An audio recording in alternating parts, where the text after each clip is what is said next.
ओम शांति। जब विनाश का समय होता है तो कुछ बच तो जाते ही है। राम की सेना या रावण की सेना दोनों से बचते जरूर है। तो रावण की सेना चिल्लाती है, एक तो हम साथ नहीं गए और फिर पिछाड़ी में बहुत तकलीफ होती है क्योंकि त्राही त्राही बहुत होती है। तुम बच्चों में भी अनन्य जो हैं वही लायक होंगे विनाश देखने के, वही हिम्मत वाले होंगे।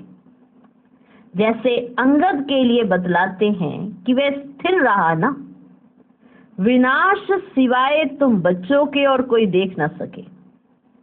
त्राही त्राही ऐसी होती है। अब सुनो, त्राही त्राही कैसी होती है, कैसी वाली त्राही त्राही होती है बाबू बतलाते। ऐसी त्राही त्राही होती है जैसे ऑपरेशन होने के समय कोई खड़े नहीं हो सकते हैं। माना है तो आत्मा शरीर के अंदर ही ना, लेकिन ऑपरेशन हो रहा तो कोई खड़ा नहीं हो सकता है। इस तरह से ऐसी त्राही त्राही होती है जैसे ऑपरेशन होने के समय कोई खड़े नहीं हो सकते हैं। यह तुम सामने देखते रहेंगे, हाहाकार होता रहेगा।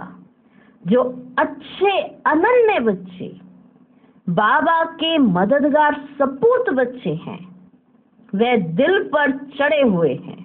हनुमान कोई एक नहीं था, सब हनुमान महावीरों की ही माला है। रुद्राक्ष माला होती है ना, रुद्र भगवान की भी जो माला है उसका नाम ही है रुद्र माला। रुद्राक्ष एक बहुत कीमती बीज होता है, बहुत कीमती बीज होता है रुद्राक्ष। रुद्राक्ष में भी कोई रियल, कोई आर्टिफिशियल रुद्राक्ष भी होते हैं। कोई रियल रुद्राक्ष और कोई आर्टिफिशियल रुद्राक्ष।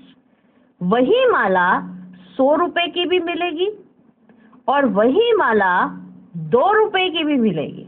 हर एक चीज ऐसे ही है, एक सच एक झूठ। बाप हीरे जैसा बनाते, उसकी भेंट में सब आर्टिफिशियल ठहरे। बाकी सब जितने भी हैं बाप की भेंट में सब आर्टिफिशियल ठहरे। सच परमात्मा के आगे सब झूठे वर्थ नॉट ए पेनी है। एक कहावत है ना, सूर्य के आगे अंधेरा कभी छिप नहीं सकता। अब यह है ज्ञान सूर्य, उनके आगे अज्ञान कभी छिप नहीं सकता।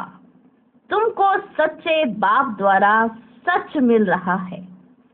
तुम जानते हो सच्चे ईश्वर बाप के लिए मनुष्य जो बोलते हैं वह झूठ बोलते हैं। अभी तुम समझाते हो गीता का भगवान शिव है, ना कि दैवी गुणों वाला देवता श्री कृष्ण। अभी है संगम युग, फिर सतयुग जरूर होगा। श्री कृष्ण की आत्मा अभी ज्ञान ले रही है, मनुष्य फिर समझते ज्ञान दे रही है। ज्ञान ले रही है ना कि ज्ञान दे रही है। कितना फर्क हो गया, एक लेना और एक देना। श्री कृष्ण की आत्मा अभी ज्ञान ले रही है ना कि ज्ञान दे रही है। तो कितना फर्क हो गया, वह बाप और वह बच्चा। बाप को एकदम गुम कर दिया है और बच्चे का नाम डाल दिया है। आगे चलकर आखिर सच निकल पड़ेगा। देखो, बाप जानते हैं कि सच क्या है और जो बाप के बच्चे हैं वो भी जानते हैं सच क्या है। तो भले दुनिया कुछ भी बोले तो आपका जो विश्वास होना चाहिए वो डगमग नहीं होना चाहिए। क्योंकि अगर आपको बाप पर निश्चय है तो उसके कहे हुए पर भी निश्चय होना चाहिए ना। उसके बनाए हुए ड्रामा पर भी आपको निश्चय होना चाहिए। ऐसे नहीं कि कोई आपको कुछ भी आके कहे और आप ही डरते रहो, अरे ये ऐसे नहीं, ऐसा, हाँ ऐसा नहीं, ऐसे कहना पड़ेगा, नहीं तो कोई सुनेगा नहीं, नहीं तो ये नहीं। आप वही बोलो जो बाप कह रहा है। आगे चलकर आखिर सच निकल पड़ेगा। पहली मुख्य बात है ही इस पर। सर्वव्यापी क्यों समझा है? क्योंकि गीता में कृष्ण का नाम डाल दिया है। इन बातों को तुम जानते हो। श्री कृष्ण अथवा देवी देवताओं की जो आत्माएं हैं उन्होंने 84 जन्म पूरे लिए। गाया भी जाता है कि आत्मा परमात्मा अलग रहे बहुकाल, हम ही सबसे पहले बिछुड़े हैं, बाकी सब आत्माएं तो बाबा के साथ वहां रहती हैं। इसका अर्थ कोई नहीं समझते। तुम्हारे में भी कोई विरले ही हैं जो यथार्थ रीति समझा सकते हैं इस बात को। कोई विरले ही है। देह अभिमान ही बहुत रुलाता है। देही अभिमानी ही ठीक पुरुषार्थ करेंगे तो धारणा भी अच्छी रीति हो सकती है। बनना है देही अभिमानी, और अगर बनेंगे देही अभिमानी तो धारणा होगी, वरना धारणा नहीं होगी। देही अभिमानी ही ठीक पुरुषार्थ करेंगे तो धारणा भी अच्छी रीति हो सकती है। इसलिए कहा जाता है follow father, follow father. Act में भी फादर आते हैं, आते कि नहीं आते हैं? दोनों एक्ट में आते हैं, दोनों फादर एक्ट में आते हैं।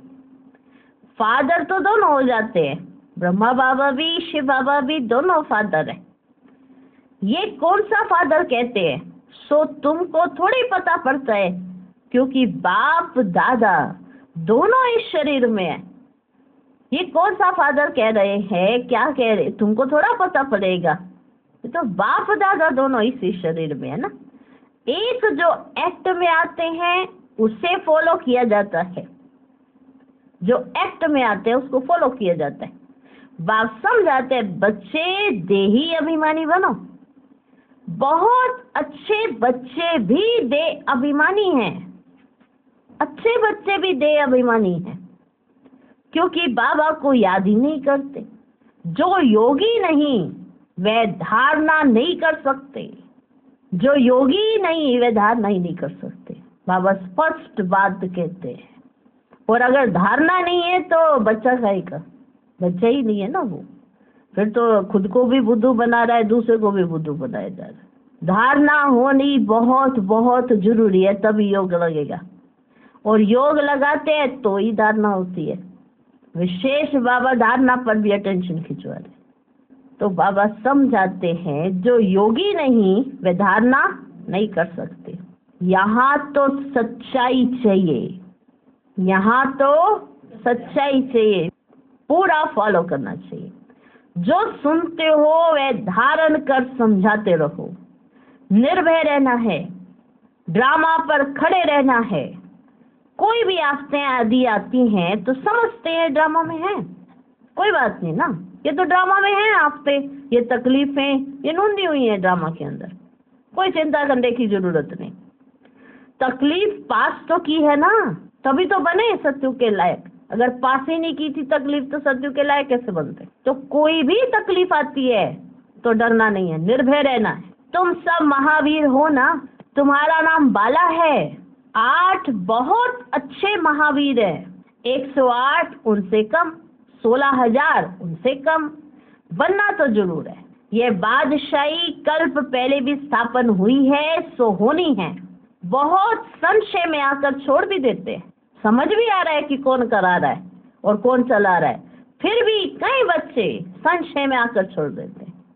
एक बार हमें ये बात समझ नहीं आती, एक बार जिसने समझ लिया फिर ना समझ कैसे बन जाते, क्योंकि पूरा निश्चय बुद्धि होता नहीं। तो थोड़ी सी भी बात होती है तो झट संशय बुद्धि बन जाती। बाप से तो प्यार कर लिया पर पूरा प्यार नहीं किया, 100% प्यार नहीं किया, कहीं ना कहीं अटके पटके रहे।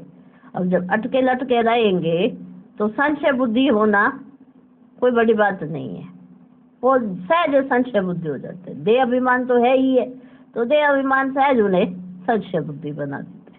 तो बाबा कहते बहुत संशय में आकर छोड़ भी देते हैं। निश्चय हो तो ऐसे बाप को फारकती थोड़ी दे सकते हैं। अगर निश्चय हो तो ऐसे बाप को फारकती दे सकते हैं। जोर करके ज्ञान अमृत पिलाया जाता है तो भी पीते नहीं। देखो बाबा वंडरफुल बताते समझाते, देखो कितना जोर देकर भी ज्ञान अमृत, कितना बाबा जोर दे रहा है। आज की मुरली प्रमाण आपको दिखाई भी दे रहा होगा, सुनाई भी दे रहा होगा। जोर करके बाबा निमित्त बनाए बच्चियों को जोर देकर चलो चलो चलो ज्ञान अमृत पिलाया जाता है।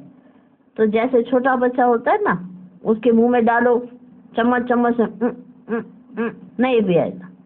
पर अब माँ बाप है, नहीं पिएगा तो जिंदा कैसे रहेगा, तो इसीलिए उसको टांगों में से बांध के जोर देकर उसके मुंह में चम्मच घुसा के पी। अब नाक बंद करके भी सुनने में आ रहा है, देखो नाक बंद करके, नाक बंद होगा मुंह खुल जाएगा।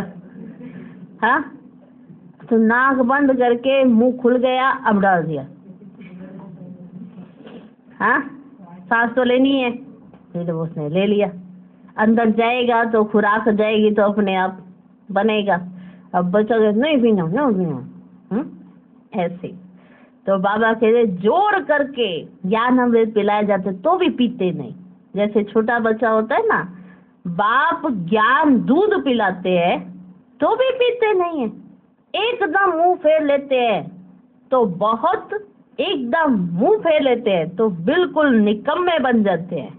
जो एकदम से ज्ञान अमृत से मुंह फेर लेते हैं तो बहुत निकम्मे बन जाते हैं। कह देते हैं हमको माता पिता से कुछ भी नहीं चाहिए। फिर वो बच्चे जो मुंह फेर लेते हैं वो यही बोलते हैं कि हमको माता पिता से कुछ भी नहीं चाहिए, मैं श्रीमत पर नहीं चल सकता हूँ। तो श्रेष्ठ फिर कैसे बनेंगे? कैसे बनेंगे फिर श्रेष्ठ? भगवान की है श्रीमत, तो यह भी एक स्लोगन लिख देना चाहिए कि निराकार ज्ञान सागर पतित पावन भगवान शिवाचार्य वाच माता स्वर्ग का द्वार है। समझाने के लिए बुद्धि में पॉइंट्स आनी चाहिए। स्टूडेंट जरूर सब नंबरवार होंगे। ड्रामा में वही अपना अपना पार्ट बजा रहे हैं। दुख में हम उनको याद करते हैं। दूर देश में बाप रहते हैं ना, उनको हम आत्माएं याद करती हैं। दुख में सिमरन सब करे, सुख में एक भी नहीं करते हैं। अभी तो दुख की दुनिया है ना, ये समझाना बहुत सहज है। पहले पहले तो समझाना है कि बाप है स्वर्ग की स्थापना करने वाला, तो क्यों नहीं हमको स्वर्ग की बादशाही मिलनी चाहिए। ये भी जानते हैं सब तो वर्षा नहीं पाएंगे। सब स्वर्ग में आ जाए तो फिर नर्क हो ही नहीं। सब स्वर्ग में आ जाए तो फिर तो नर्क ही हो ही नहीं, वृद्धि कैसे हो। यह तो गाया हुआ है ना, भारत अविनाशी खंड अर्थात अविनाशी बाप का बर्थ प्लेस है। भारत ही स्वर्ग था। हम खुशी से बोलते हैं 5000 वर्ष पहले स्वर्ग था। बरोबर स्वर्ग के मालिकों के चित्र तो है ना यहाँ पे। कहते भी हैं क्राइस्ट से 3000 वर्ष पहले भारत हेवन था। जरूर भारत में ही सूर्यवंशी चंद्रवंशी थे, चित्र भी उनके हैं। कितना सहज है। बुद्धि में ये नॉलेज चलती है। बाबा की आत्मा में ये नॉलेज थी तो हम आत्माओं को भी धारणा कराइए। बाबा की आत्मा में ये नॉलेज थी तो बाबा ने आकर हम आत्माओं को ये धारणा कराइए। वह है ही नॉलेजफुल। फिर कहते भी हैं कि इस प्रजापिता ब्रह्मा द्वारा राजयोग सिखलाता हूँ, जिससे वह राजाओं का राजा बन जाते हैं। फिर नॉलेज प्राय लोप हो जाएगी। अब ज्ञान फिर से तुमको मिल रहा है तो अब तुम बच्चों को चैलेंज देनी है। इसमें बड़ी अच्छी फर्स्ट क्लास बुद्धि चाहिए। बाबा अपने पास कभी भी ऊंची वस्तु नहीं रखते हैं। कहेंगे इतने मकान आदि बनाए हैं, वे भी बच्चों के रहने के लिए बनाए हैं, नहीं तो बच्चे कहाँ आकर रहेंगे। एक दिन तो सब मकान अपने हाथ आ जाएंगे। एक दिन तो सब मकान अपने हाथ आ जाएंगे। भगवान के दर पर भक्तों की भीड़ तो होनी ही है ना। भक्तों की भीड़ तो होनी ही है। उन्होंने तो बहुत भगवान बना दिए हैं। प्रैक्टिकल में तो यह है ना, तुम समझते हो कितनी भीड़ होगी। दुनिया में तो बहुत अंधश्रद्धा है। मेले लगते हैं तो कितनी भीड़ हो जाती है बताओ। तो अभी तो कोई नहीं जानता तो उस परमान वैसी भीड़ अभी आप इधर नहीं, लेकिन वहां जाओ तो देखो कैसे भीड़ दिखाई पड़ती है। अच्छा इतने बच्चे बाबा के, हर एक अपने अपने सेंटर पर तो कम ही दिखाई पड़ते हैं, हर एक के जितने आते उतने, वो कहते भीड़ जैसा तो कुछ नहीं है, आपस में ऐसे सोचते हैं। पर जब मधुबन में जाते हैं तो देखते, ओह इतने सारे बच्चे हैं बाबा के, हाँ तो भीड़ लगती है ना। मेले लगते हैं तो कितनी भीड़ हो जाती है, बाबा चाहे तो सबको एक ही टर्न में बुलाकर कितनी भीड़ इकट्ठी हो सकती, पर वो बाप और बच्चों का मिलन होता है, भक्तों का मिलन नहीं हो रहा है जो एक दर्शन की ओर चल रही है। हाँ एक बार देखा चलो, अब बाप और बच्चे मिल रहे हैं तो बाबा आता है, बच्चों से रूढ़ियान करता है, बात करता है, चिट चैट करता है, उनसे खेलता है, उनको बहलाता है, सब कुछ बाबा बच्चों की खातिर करता है। तो कभी देखो बाबा समझाते हैं, उन्होंने तो बहुत भगवान दिए हैं, प्रैक्टिकल में तो यह है ना, तुम समझते हो कितनी भीड़ होगी, दुनिया में तो बहुत अंधश्रद्धा है, मेले लगते हैं तो कितनी भीड़ हो जाती है, कभी कभी तो आपस में लड़ भी पड़ते हैं, भीड़ में फिर कितने मर पड़ते हैं, एक भी भागने लगता है तो दूसरे भागने लग जाते हैं, इतनी भीड़ हो जाती है, मेले लगते हैं तो एक के ऊपर दूसरा चढ़ जाता है, तो कई तो मर भी पड़ते हैं, बहुत नुकसान हो जाता है। तो ये स्वदर्शन चक्र बहुत अच्छा है, स्लोगन भी जरूर लिख देना चाहिए, पिछाड़ी में माताओं के आगे सभी को झुकना है, शक्तियों के ऐसे चित्र बनाते हैं, बाप बच्चों के लिए ज्ञान बारूद बनवाते हैं, बाबा बच्चों के लिए ज्ञान बारूद बनवाते हैं, कहते हैं सिद्ध करो सिद्ध करो। वह तो सहज है, भक्त भगवान को याद करते हैं, साधु साधना करते हैं भगवान से मिलने के लिए, गॉड को फादर कहा जाता है, बरोबर हम उनकी संतान ठहरे। ब्रदरहुड कहते हैं ना, चीनी हिंदू भाई भाई हैं, तो पाप एक हुआ ना, फिर चीनी हिंदू भाई भाई हैं तो जिस्मानी रूप में फिर बहन भाई हो जाते हैं, विकारी दृष्टि हो ना सके, ये युक्ति है पवित्र रहने की। बाप भी कहते हैं काम महाशत्रु है, परंतु जब कोई समझे मुख्य एक बात है, भगवान सबका बाप है, बाप स्वर्ग की स्थापना करने वाला है, तो जरूर बाप से वर्षा मिलना चाहिए, वर्षा था अब गंवाया है, ये सुख दुख का खेल है, ये अच्छी रीति से समझाना चाहिए। अच्छा मीठे मीठे सिकी लधे बच्चों प्रति माता पिता बाप दादा का याद प्यार और गुड मॉर्निंग। रूहानी बाप की रूहानी बच्चों को नमस्ते, हम रूहानी बच्चों की रूहानी बाप को नमस्ते नमस्ते नमस्ते। Good morning good morning good morning.